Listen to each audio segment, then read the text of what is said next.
Comment ils vont? Arrêtez tout. Le GP Explorer, c'est samedi. Il y a plein de choses que vous ne savez pas avant d'y aller, de le regarder, ou tout simplement si vous êtes curieux. Et sachez que pour avoir toutes ces infos, vous êtes au bon endroit. Alors je sais que le thème sort un peu de ce que je fais habituellement, on ne parle presque pas de F1, mais bon, en soi, c'est une course de F4, et c'est une journée complètement folle en fait. L'un des événements de l'année en France, tout simplement. Si vous ne le saviez pas, vous allez vite comprendre pourquoi. Dans cette vidéo, je vous raconte l'histoire du GP Explorer, je vous explique pourquoi c'est un événement incroyable, et je vous donne toutes les petites infos à connaître avant ce week-end au Mans. Allez, on en parle. Et abonne-toi pour plus de contenu F1 et sport auto. Clique sur le bouton juste ici, la clochette pour ne rien rater de ce que je poste, laisse-moi ton meilleur pouce bleu et profite de la vidéo.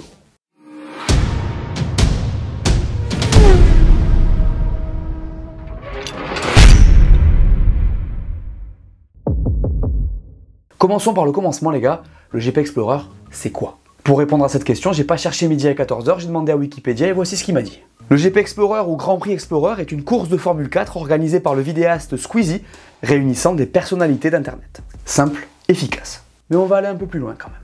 Un peu d'histoire d'abord. Alors pour commencer, j'imagine que vous connaissez Squeezie, youtubeur suivi par beaucoup de monde, 18,3 millions pour être précis. En vrai, on n'est pas si loin, hein. 18 170 000 abonnés d'écart, ça va. Abonnez-vous, abonnez-vous. J'ai mal. Bref, Squeezie. Vous l'aimez, vous l'aimez pas, c'est pas la question. Perso, j'aime bien ce qu'il fait, vous en faites ce que vous voulez. Du coup, l'émergence de l'idée du GP Explorer naît en 2020 au moment du The Event. Vous savez pas ce que c'est le The Event? C'est pas grave, vous avez juste plus de 30 ans. Tout va bien, je vous rassure. Le The Event, c'est un événement qui invite les streamers à participer à un live de 3 jours au profit d'une association. A savoir que chaque streamer doit établir une liste d'objectifs de donation qui représentent les défis qu'ils doivent réaliser si leur cagnotte dépasse leurs objectifs. Pour faire simple, c'est ça.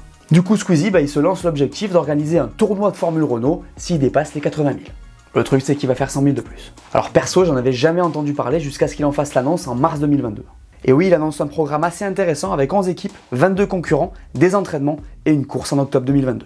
Les voitures sont des monoplaces du championnat de France de F4, motorisées donc par un moteur Renault 1,3 litre de 170 chevaux pour 650 kg.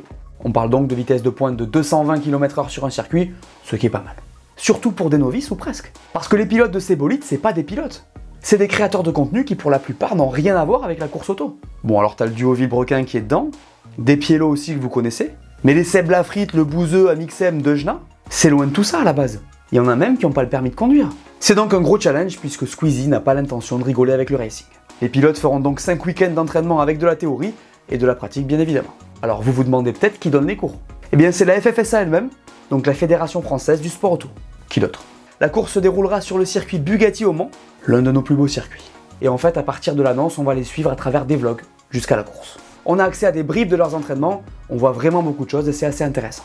En tout cas, on capte très vite que tout le monde est à fond dans le truc, et petit à petit, la vision de l'événement change. Parce qu'on savait pas au début en fait. Aucune idée de ce que ça allait donner. Tu te dis 22 créateurs de contenu qui ne pilotent pas pour la plupart, à tout moment, ça va rien donner. Eh bien, ceux qui pensaient ça se trompaient. Parce que cet événement, c'est une vraie gifle. Sur la piste et pour les spectateurs, qu'ils soient sur place ou chez eux. D'abord parce que c'était pas les F4 classiques de la FFSA qu'on a vu sur la piste. Chaque écurie portait ses propres couleurs. Même chose pour les combis et casques des pilotes. C'était fort. Ensuite, la prod. Rien à envier à un Grand Prix de F1 ou presque. J'ai été super impressionné par tout ça, franchement. Les caméras, la façon de filmer, c'était hyper impressionnant. En qualif, il y avait même les secteurs qui s'allumaient. J'avoue, j'ai été surpris de voir autant de professionnalisme en fait.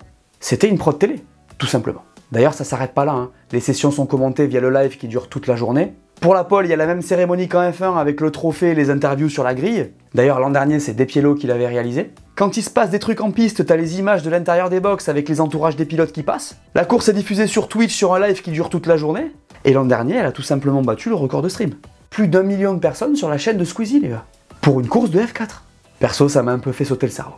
Ensuite, il y avait l'expérience sur place, qui était hyper intéressante aussi. J'y étais, et même si je suis arrivé que juste avant la course, parce que j'avais une émission le matin, j'ai bien capté que le délire était aberrant. Attends, les pilotes font la parade, s'il te plaît. Il y avait 40 000 personnes qui criaient non-stop. En fait, quand t'arrives là-dedans, tu te dis que t'es passé dans un monde parallèle, parce que tout ce monde-là, il arrive grâce à Internet et au réseau. Alors quand t'ajoutes à tout ça la course qui était vraiment intense, bah t'as un cocktail de ouf en fait. Parce que contrairement à ce qu'on peut voir en F1, là ça a joué la gagne jusqu'au bout. Entre Despiello et Sylvain de Villebrequin, c'était bouillant et franchement assez ouf. Les pilotes ont tous vraiment été propres. Même quand il y a eu le safety car, franchement respect. Pendant le podium, on s'est cru à Monza. Les images sont folles. La ligne droite était blindée. Bref, comme tout le monde, j'ai halluciné. Alors bien sûr, il y a un aspect business à tout ça. C'est Squeezie qui organise cet événement via son agence Bump. Il y a beaucoup de sponsors, ça fait de l'argent. Voilà quoi. Après, rien d'étonnant et selon moi, rien d'anormal tant l'événement vaut le coup en fait. C'est un banger, disons-le. Mais bon, assez parlé de la première édition, parlons maintenant du GP Explorer 2. Alors pour commencer, bien entendu, vous devez connaître les équipes du GP, et je vous fais la liste. D'ailleurs, ne soyez pas surpris si les noms d'équipes sont des marques, tout est normal. D'abord, on a Rhino Shield avec Seb et Magla, ensuite il y a Crunchyroll avec Billy et Kekra, Subway avec Theo Juice et Mr V, Alpine avec Théodore et Gilsey, Gentlemates avec Squeezie et Gotaga, Racers by Alpine avec Depiello et Manon, Cupra avec Bagheera et Horty, Overwatch 2 avec Le Bouzeux et Catsup, Move avec Anna Honner et Maxime Biaggi, World of Tanks avec Étienne Moustache et Amixem, NordVPN avec Sylvain et Pierre de Villebrequin, et la team Mystère donc Samsung avec SCH et Sosomanes. Je vous avoue, je les connais pas tous, mais bon, c'est une sacrée grille si on ajoute les communautés. Dites-moi en commentaire qui vous supportez. Parlons maintenant des animations, et là faut être attentif. Alors attention, j'ai pas toutes les infos et j'ai pas envie de vous spoiler, donc même s'il y avait des trucs que je savais qui sont pas sortis, je vous les donnerai pas. J'ai pas envie de vous gâcher le plaisir, mais bon, je vais quand même vous donner quelques trucs. D'abord, sachez que GMK sera présent. Alors pas dans une monoplace parce que sa carrure ne lui permet pas d'entrer dans une UF4. Le gars est quand même sacrément costaud. Du coup, sur le GP Explorer 2, il disposera d'un box où il rangera 3 de ses voitures de sport, avec lesquelles il fera des baptêmes sur le circuit. Tout ça sera diffusé en direct sur le live, donc vous pourrez voir les invités se faire envoyer en enfer comme il faut. C'est ça qu'on kiffe. Alors je sais pas avec quelle voiture il sera là, mais la rumeur dit que ce serait la Mercedes CS3 AMG Black Series, la Lambo Aventador SVJ et sa BMW M3. Autant vous dire qu'il y a du pneu qui va cramer ce samedi. Mais il n'y a pas que ça, puisque vous le savez peut-être, mais Alpine est partenaire de 2 des écuries du plateau et va venir avec son lot de surprises. Et oui, puisque Pierre Gasly et Esteban Ocon seront présents, avec des rôles bien définis, puisque Pierre sera le team principal de Théodore et Gilsey, alors qu'Esteban sera lui celui de Manon Lanza et Despiello. Rien que ça, tiens. Ça va être drôle de les voir là en tout cas, espérons qu'ils soient de bons conseils. Il pourrait même y avoir d'autres choses à venir de la part d'Alpine. Vous pourrez peut-être voir une UF1 de très près. On verra ça le moment venu. Il y aura aussi plein d'autres activités comme des challenges pit stop, foot, chute libre, commissaire de piste, et plein d'autres choses proposées par les partenaires de l'événement. Le soir, il y aura un concert et on sait pas qui ça sera, mais bon, il y a une petite rumeur Orelsan depuis quelques temps. Vous saurez samedi soir.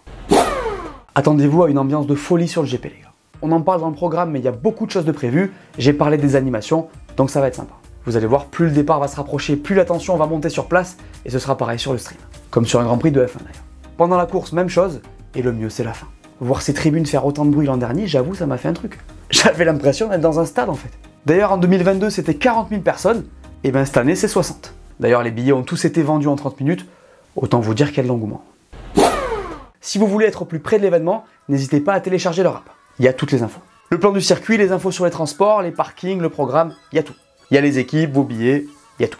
Tu l'as déjà dit, non? Ouais, mais il y a tout quoi. Alors pour y aller, vous avez 2 options. J'imagine que vous le savez déjà si vous y allez, mais bon, au moins vous aurez l'info. D'abord en train jusqu'à la gare du Mans, puis en taxi ou en tram.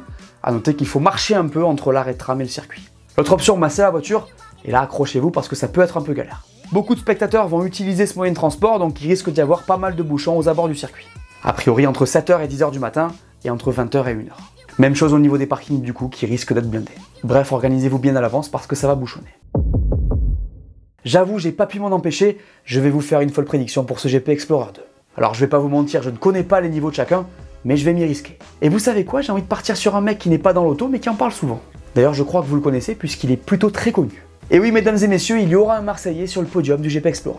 Alors vous me direz, lequel des deux? Si je vous dis Soleil dans la bulle sur le Prado Shifter Pro, ça vous dit rien? Contresens. Moi j'arrête, je vous l'ai mis dans la tête déjà.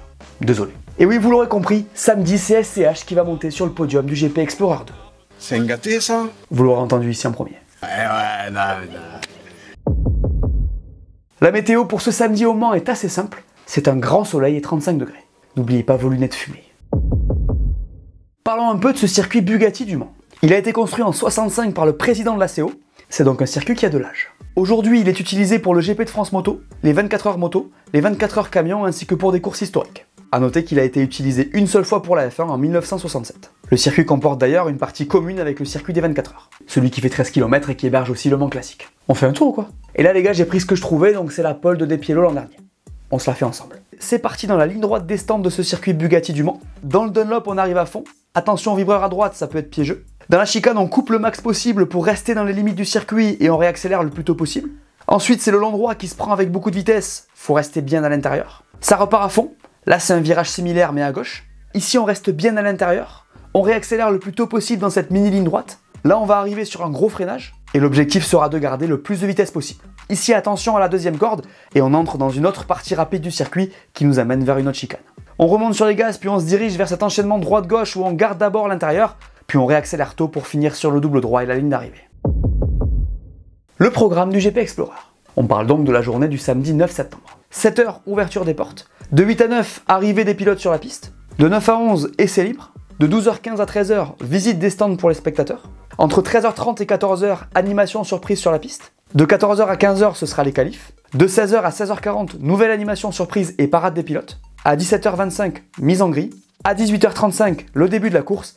Et à 21h30, un concert. Pour ma part, je serai sur place une bonne partie de la journée, donc si on se croise, n'hésitez pas à passer dire bonjour. Bon GP à tous. Voilà, merci à tous de m'avoir écouté, j'espère que cette vidéo vous a plu, laissez-moi un pouce bleu, dites-moi ce que vous pensez du GP Explorer. Dites-moi si vous y allez, qui vous supportez, ce que vous pensez qui va s'y passer. N'oubliez pas mes dernières vidéos que vous n'auriez pas vues, dites-moi tout et on s'abonne. Allez, ciao!